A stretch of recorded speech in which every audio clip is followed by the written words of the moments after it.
Ladies and gentlemen, it is my pleasure to introduce the next speaker, a longtime friend of the NIAS. Has been a speaker here for several years. Certainly an honor to introduce him. He is the Senior Vice President and Chief Security Officer for Cisco. Please welcome Mr. John Stewart. These gentlemen are going to be taking off.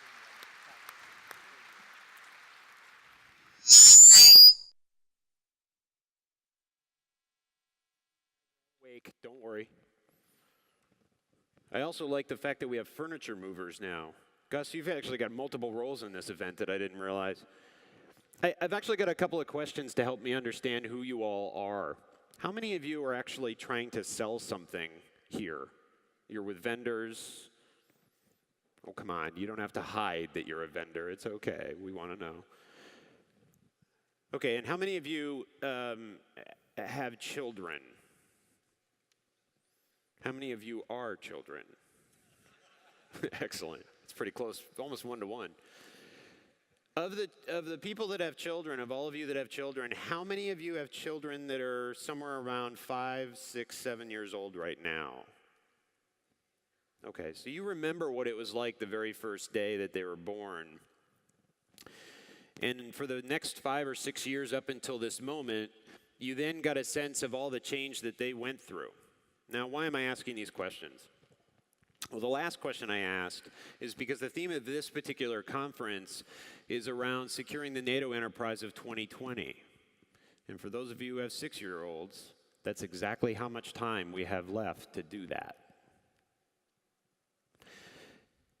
It all comes down to a series of questions on how you actually can get that done. So as you raised your children, most of you had an opportunity to learn about partnership.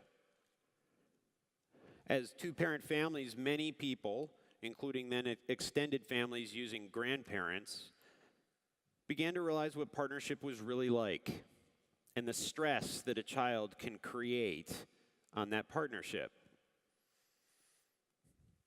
Think about the partnership that it took to get that 6-year-old to 6.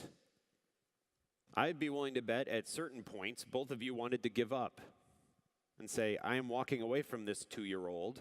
I am no longer willing to manage it. And then you had to make a deal. One of you had to give. One of you had to stay behind, stay awake, or stay more patient than the other. And the strain on those levels of partnerships are probably the most important times to tell whether or not you really have a partnership or not. When I was listening to Kuhn talk about the fact that everything can get done during a crisis and it takes forever to get done when we don't have one, he said that at the beginning of his interview with Jamie, and then at the end he said, we have to run because we have to test and exercise constantly in order to be ready. Those two are exactly linked. Those two comments are exactly linked. And I think of it in the same way on this side of the table. If we have 6 years to secure the enterprise of 2020, the first thing you have to ask yourself is, what is NATO's enterprise going to look like in 2020? And I'd be curious to know if you all have a point of view in your mind of what you can imagine is going to happen in a 6-year-old lifetime to NATO. A few years ago, NATO didn't look like it does today. In fact, Ian and I were just talking about the very first NATO summit 10 years ago, and it was 25 people, 24 of which worked for NATO. Now there's 1,600 this year that registered for this event at NIAS2014. So in a 10-year period, but the time that I've been here, what I noticed was the growth of the event has now actually made it impossible to host in the original location. And it's partially because the partnership of NATO has now moved to a combined industry as well as NATO work. And that's where this conference stemmed. I don't know what your definition of partnership is. In your marriage, you might have a very different definition of partnership than at work. You might have a different definition of partnership between companies and organizations. You might even have a different definition of partnership between countries. But the one thing that I think I'd like to keep in the back of all of your minds for the rest of the time that I'm going to be speaking is the definition of partnership as it's written in the dictionary. I'm going to use the third definition in particular, and the words are going to matter as I'm talking for the next few minutes. So please keep it in mind. It is a relationship between individuals or a group characterized by mutual cooperation as for the achievement of a specified goal. A relationship, individuals or group, cooperation, specified goal. Okay? Keep those in the back of your mind. Because first of all, I always have to acknowledge when there is a partnership. This is my 8th year speaking at NIAS. I am stunned to think it's been 8 years already. But I also know that part of the reason that it's been so successful for me personally is a partnership. It's information sharing that's been happening all day long, every single day for the last 8 years. Latest trends, new indicators of compromise, activity, attacks, you name it. It happened informally initially, and in fact has stayed pretty informal all the way till this moment. So with that as a level of backdrop of how long partnerships can last, the next 6 years is not that long because the last 8 years have gone by so quickly. And as we paint our way into the future for the next 6 in order to figure out precisely how NATO is going to protect itself, there are a couple of things I think we also have to keep in mind, which is, in my opinion, leaders lead, hackers hack, and I'm going to need more friends. Leaders lead, hackers hack, and I need more friends. If you can say all 3 of those things to yourself and believe all 3 of them, then you have achieved readiness to be a true partner, both on the NATO side as well as on the industry side, or in or amongst either side of that industry. Leaders lead, hackers hack, and I need more friends. How do leaders lead? Well, part of leaders' accountability, I think, tells you whether or not you're actually leading successfully or not. One of the things I thought I'd actually go through was what's happened in just the year since I was last with all of you, and you were here. How many of you, by the way, were here last year at NIAS? So that's a pretty significant percentage. In the last year, one of the things that we realized at my company was that we weren't doing enough leadership at all in the security industry, and we actually bought SourceFire and ThreatGrid, invested in a company called OpenDNS, and launched 11 different security capabilities in that same year. Talking and listening to Kuhn talk about the acquisition lifecycle, which might be 4 years, we've launched 11 security capabilities in 1 year, which means you can only imagine, as all of you in vendor land know, the innovation that's happening each and every year will exceed the purchasing cycle of 1 year, far less 4. And it's because this industry slows for nobody. But I bring that up not only because I wanted to give a sense of activity in just one company, and I'm not projecting that we've got everything right, just to give you a sense of how fast this moves. But then the second notice is I was asked, you've got to start disrupting the hacker communities globally. That's a fair ask. Hacker communities, in fact, statistically are going up. They're statistically getting more successful. That was part of what Jamie was referencing in the paper. And so we thought to ourselves, how are we going to do that? So we targeted multiple online groups, disrupted multiple online botnet networks, and actually took 3 very specific situations in botnet land and shut them down.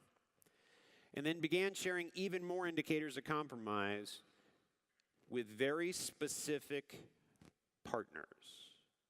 I was talking to Ian just a short while ago. I'm about to hand him 9,000 pieces of information later today. Thankfully, I didn't print them. And that information is going to talk about what we have just learned in the last 3 weeks. I expect nothing for it other than for NATO to be able to successfully defend itself. And that, to me, also is an element of partnership that cannot be underestimated if you are ready and need more friends, is you have to give freely. Not easy for vendors because, of course, we're driven to profit. I don't have to worry about that particular problem personally.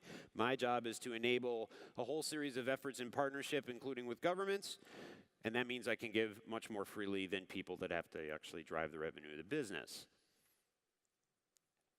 But the only way that that kind of partnership can grow is one over time, one in a crisis, and definitely when you honestly talk to one another. Think about your marriage as a pretty good example of partnership, which I'm assuming most of you would say in front of your spouse, it is a good example of partnership. Maybe in this room you have a different opinion, you'll share over beer, it isn't working so well, I'm sorry, can't fix that problem. But you have honest conversations with one another and say, this is working or this is not. What's not working for me is the speed at which either side of this conversation is happening. The statistics all show it. The number of successful attacks have actually gone up. Every single institution on the face of the internet is under threat. The definition of how effective we are is suggesting that we are less successful last year than we were this year, and we're still on the same course and path. That, to me, for 30 years of defending networks that I have, is unacceptable. For me, and arguably for all of you. Now, the hacker communities, on the other hand, if you were actually to walk in their shoes for a little while, you'd have a totally different definition of success. They know they're succeeding. And this can be hacking communities of all types. I'm not trying to outline one particular group versus another. If they're stealing for money, they're stealing for industrial data, or they're trying to disrupt operations. We're seeing examples of each and every one of them successful every single year. So they're clearly succeeding. And the fact that they're growing would suggest in most modern worlds that if they're succeeding and growing at the same time, we're going to continue to see more growth. Now, why is this? Because nothing is slowing it down fast enough, and we're having to spend more energy stopping it than stopping its root causes. So part of the partnership observation I would tell NATO is, and I would challenge all of you as NATO partners, and I would challenge all the vendors in the room, and I'd challenge us at Cisco all the time, is we're not doing enough yet. It's not working well enough yet, because the gap between what is happening and what we're solving is actually growing by all measures. Think about 2020. If we don't change this now, then you would argue that the past would paint the future, which is the gap's going to get bigger. Except one thing is happening at the exact same time, which is the reliance on information critical systems at NATO is going up. In fact, I would make an argument right now that in operations in theater, if the information systems are not working correctly, then the operation in theater can't either. I'll give you an example of that in my company. We did a defense operations exercise inside of Cisco. It's a pretty standard thing that most companies do once in a while. And I was asked to include a cyber component to it. And all the operations people and my executive team were very excited to know that we were going to do something really cool in cyber in order to figure out how this event might work for disaster recovery. You know what I did? I took the phone directory offline. The phone directory offline. The exercise lasted 7 minutes and stopped. It doesn't have to be only about advanced malware, APT threats, national actors, disruption operations, or anything along those lines. It is the critical services that, in fact, are necessary at times during crisis that are the ones that have to be focused on now to be ensured when, in fact, they're needed. And that was just the phone directory. Let's not even talk about red force, blue force tracking, or, say, flight controls between multinationals, or for that matter, supply chain and logistics operations in order to make sure that the battlefield's ready, or disruption campaigns that are using social media in order to create local threat. That's what the Admiral was speaking about a little bit more on the homeland side. All of those are still possible. I'm talking about an online phone directory. Simple move, massively disruptive during time of crisis. I bring this up because one of the things in Kun's shoes that I would say, and I would say publicly all the time and have, when asked by the next SecGen, I would say don't delegate cyber ever again. In whatever role that you particularly play, I would say don't delegate it to someone else. Delegate up or take it on yourself. Because leaders lead. And part of the way you can lead is you can own personal accountability for something that frankly is going to affect you anyway. And it's the way by which you can show that this topic is now that important to mission operations for the work that you do. And believe me, it is. There is no doubt about what I have seen. Just earlier this year, in one state of the 50 in the United States, a single 18-year-old took over all of the control systems in the dams that were holding back the water in the state of Oregon. Electronically, in one moment, he could have opened them all at the same time.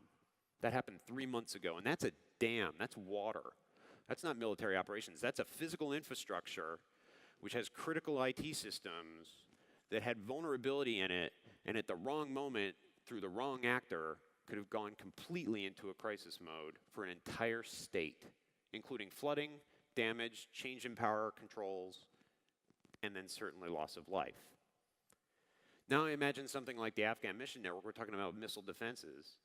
And if you delegate cyber to someone else, then all of a sudden those missile defenses aren't working because the IT systems don't work, or they're doing something different than expected because the IT systems aren't available, then that delegation has actually affected the entire mission.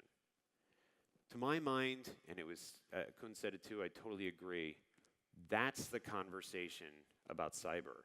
It's not cyber for cyber's sake, it's mission where cyber can affect it. So you're going to be accountable one way or the other, so why not actually choose to be accountable? In the last year, hackers hacked. No one's immune. There's commercial hacks, there's military hacks, there are space systems hacks, there are DDoS website attacks, there are certainly carding gangs, there are cyber crime. We've seen it all. In this context for NATO, certainly the DDoS makes the news. It can be considered embarrassing, definitely, but it also can be highly distracting at the exact same time. Because at the exact same time, the critical IT systems that are operating in theater may be under threat. And if you divide the resources that are focusing on the threat, then all of them will not be applied to the really important ones, which is not a DDoS of a website. It's loss of life. Now, I've often been asked, what will it take to change this conversation if hackers are hacking and they're consistently being so successful? And this is where the alleged discussion really needs to go for here on partnership. Because it starts off with the relationships, number one. Partnership is not buy something from me. Partnership is let's work together on a common goal as a group or a series of individuals and then have mutual accountability.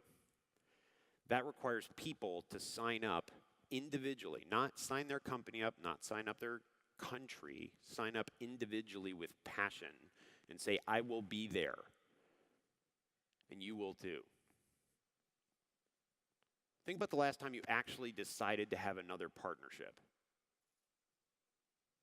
A real one, not just, if you got married, that's a partnership. If you signed up to a business or you actually joined the military, you've actually signed up as a partnership in many respects. When's the last time you actually had a new one?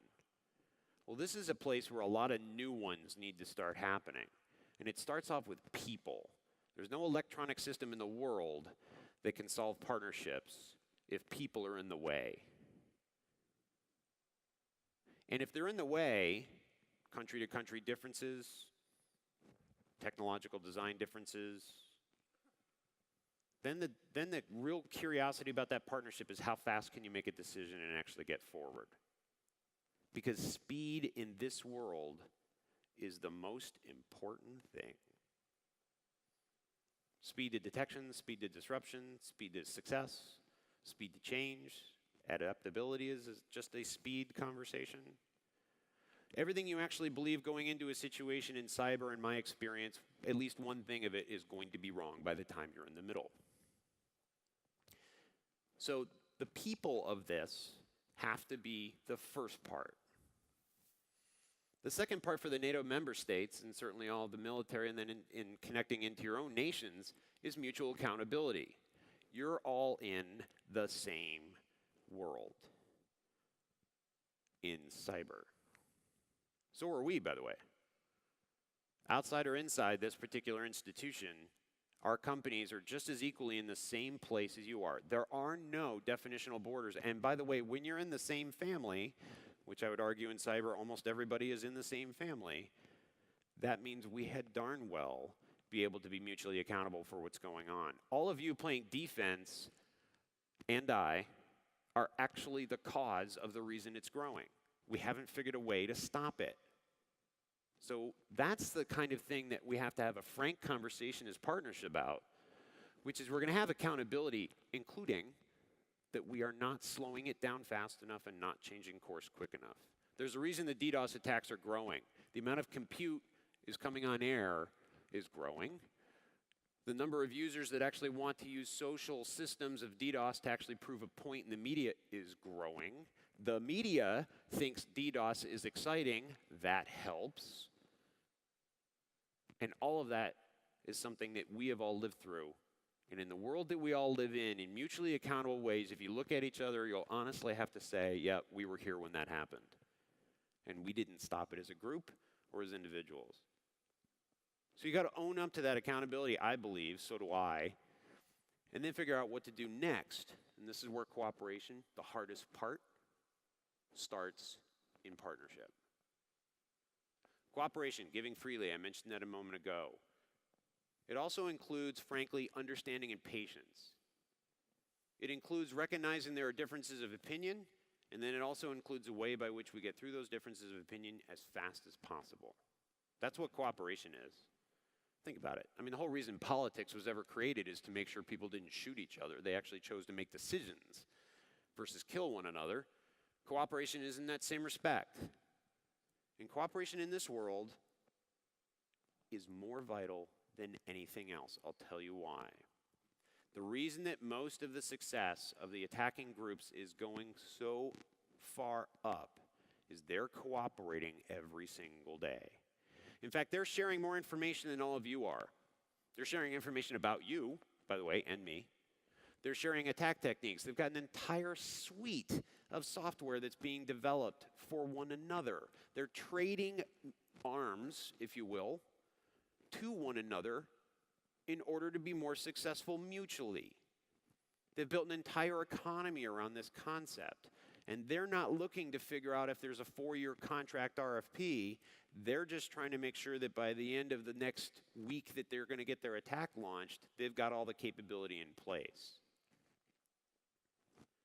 So they've clearly got it in cooperation, and that's the reason we better get after it pretty fast. And I've heard all the reasons it can't happen.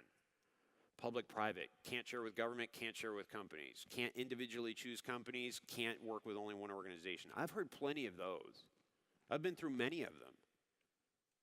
I fundamentally do not agree that there is a word known as can't. People in my life that actually say that word don't typically stick around. Because I don't pay people in my group, and you're not getting paid to hear the word can't or use the word can't. It's to figure out how. Because if you don't, you're still going to end up finding the really enjoyable part that sometimes I do too, which is you didn't succeed, and now you're accountable. Back to that partnership part. Cisco gets held accountable. I get personally held accountable. So do all of you in your roles. But I'm not going to use the word can't. Common goal. Back to the definition. How do I use cooperation? If Cisco's network brain right now were to be affected, tens of thousands of companies would be affected simultaneously.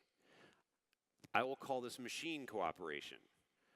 The machine cooperation is a global grid of systems that are currently protecting tens of thousands of companies. It's also feeding telemetry to us, and it's getting updates as well. There are other companies that do this, but it gives you a sense of at machine speed, every 3 to 9 to 15 seconds, the network topology of our customers that's protecting them is getting new information about latest threats and updates and what to do differently. So you've gotten speed. I've got cooperation. It's computers, not people. It's a little bit easier. And it's effective because it can be measured.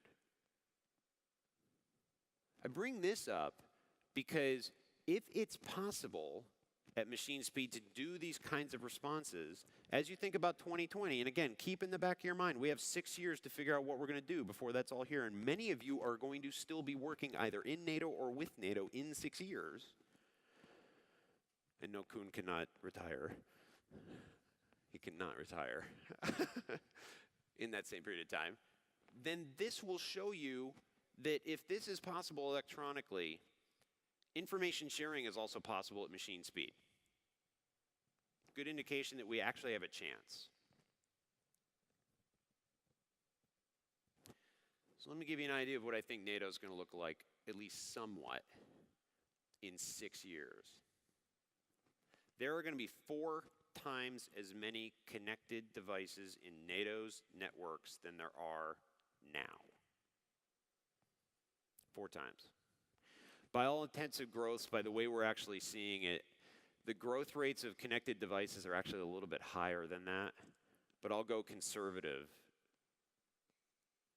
And part of that is going to be network-centric base warfare, people-less systems, and then, of course, combat-enabled soldiers that have got at least 6 to 8 to 10 IP addresses each.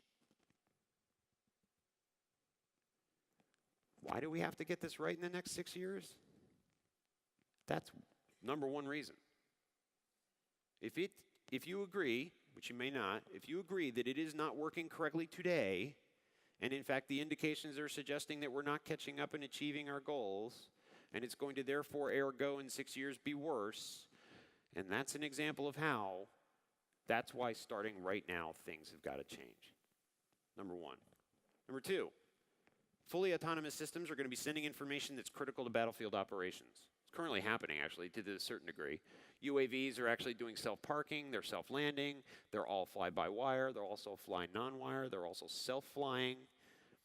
That's just one example.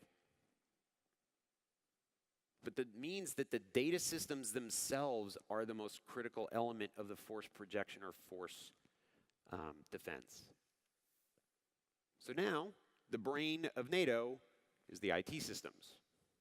It is now, already. But now, 6 years from now, it'll most assuredly be even more critical. Interesting point of view, data, therefore, becomes the strategic advantage and the strategic liability. If you depend on information systems and they're not there, how do you recover and keep that strategic advantage is a very key question when it comes to asymmetric warfare, because that's what's already started to occur in most situations. Peacekeeping, wartime, IT systems, not available, back to the beginning. I suggest to you that in the next 6 years, Article 5 will actually be tested with real-life events. It's been flirted with already. Attack against one, attack against all. We haven't quite crossed the threshold to determine if it's going to be a full-on, but this year, of course, in the latest updated cybersecurity operations, it's now part of the discussion and we have to adjudicate it. I believe that will happen in the next 6 years. And I think we're actually going to see destruction. It started to occur already. Last 18 months, we've seen commercial versions of destruction via cyber. Examples include Saudi Aramco, certainly the Iran nuclear attacks, and then if you take a look at a couple other ones, you'll start to see things like systems going out, crashing, trains that are actually getting affected because IT systems didn't work. So cyber destruction will become common in the next 6 years. So that's the NATO that we have to plan for 6 years from now.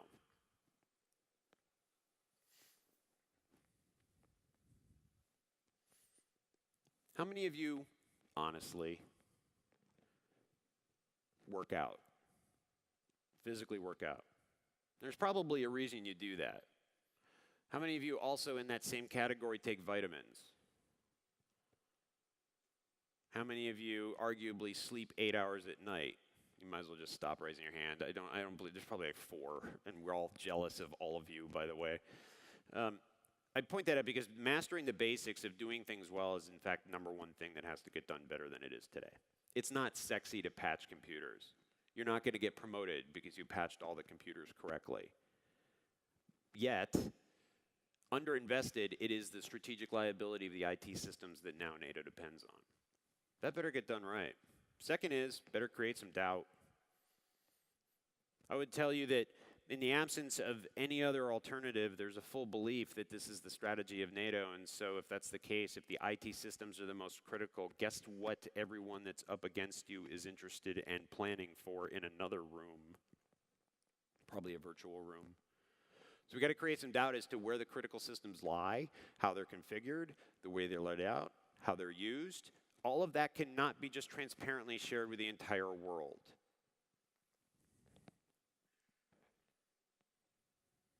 This is enormously important. The data will actually objectify every single thing that NATO's facing from a threat standpoint, but then it has to be used and translated into the right conversation. How is it mission critical?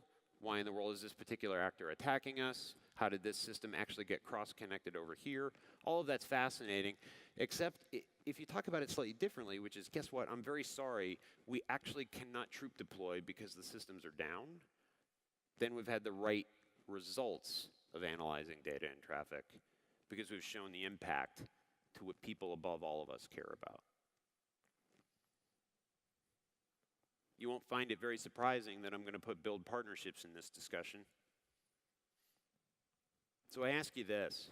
If the theme of this is securing the 2020 enterprise of NATO, and the call that Ambassador Decaru talked through, which is the commercial partnerships, one of the questions I'd ask you to leave behind in your mind is, what are you going to do in order to fulfill that mission?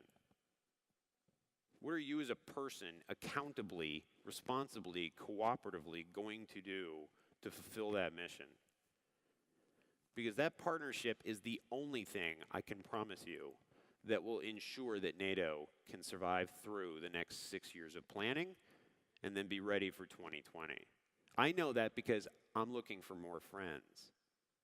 I was very honest. That tells you that I need more friends in cyber because it's a lonely place alone.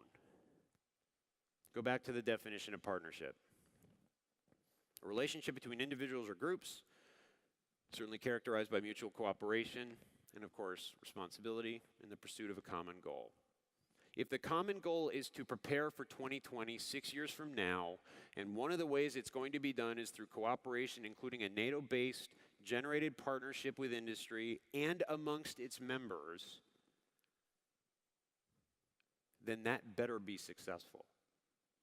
It's not a question of it's a good idea. It's not a question of a piece of paper. It's not a question about an announcement in Wales.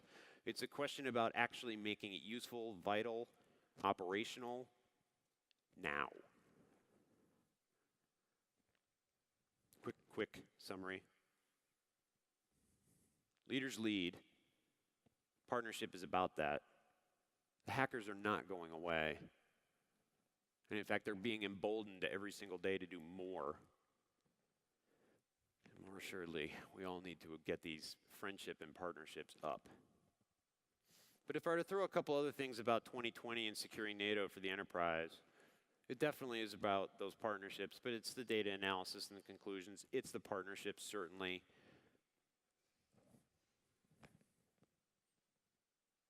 What are you going to do to make sure that happens? I know what I'm going to be doing.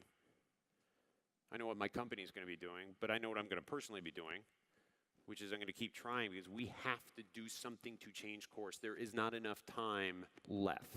We are already in a crisis, and one of the ways to actually do that is act like we're in a crisis. Because if I want to leave anything else behind for you, it would be this. I don't want to read that there's a crisis coming anymore. It's already here. Get that completely locked in your minds. Because the way that we see the data and the way that you're probably observing it as well proves it. So let's not crawl anymore. Let's not even worry about walking. Let's run. Let's act and operate like we're in a crisis because, as Kuhn pointed out, we're more efficient that way.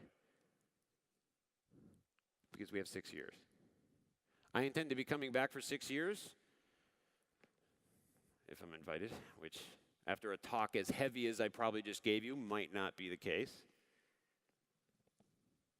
I hope all of you do as well. 1 year. Attacks against almost every member state inside of NATO was, at least in one commercial or military situation, happened. We saw massive new techniques by which to exploit and destroy and confuse systems occur up to and including in space agencies. And we had the challenge of the commercial partnership of NATO be put on the table to the rest of the people in industry. So we have 1 more year before we get together. What's that slide going to look like then? For the partnership with NATO, certainly with my colleagues and friends here at NATO, I appreciate not only the opportunity to be back. Congratulations to the NATO partnership, industry partnership that has just been launched. Cisco will most assuredly, but irregardless of Cisco, I personally will be a part of that because that's what I want to see successful. And to each and every one of you, thank you very much for listening for the last 20 minutes.